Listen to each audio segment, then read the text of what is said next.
A quick note about practice. Many of my new adult students come to me with the wrong idea of how languages should be learned.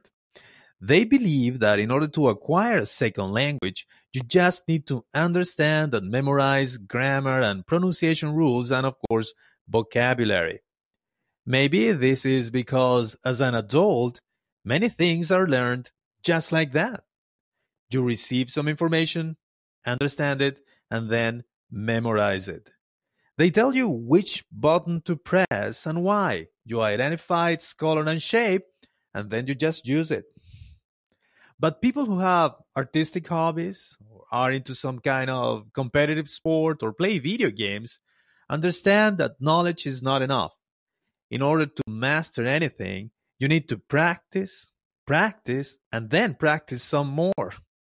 When you're learning a new language, muscles in your mouth that you never used before now need to develop.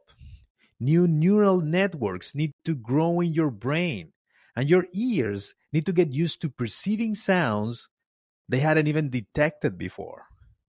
And another thing, this process has to be focused. Some students, when I tell them about this need for practice, say that the solution then is to travel abroad, talk to native speakers as much as possible, watch movies and listen to music in English, and so on. Yes, all of these things can surely help, but you have to allocate time, especially at the beginning of your learning process, to engage in focused practice with a lot of repetition. We call that drilling.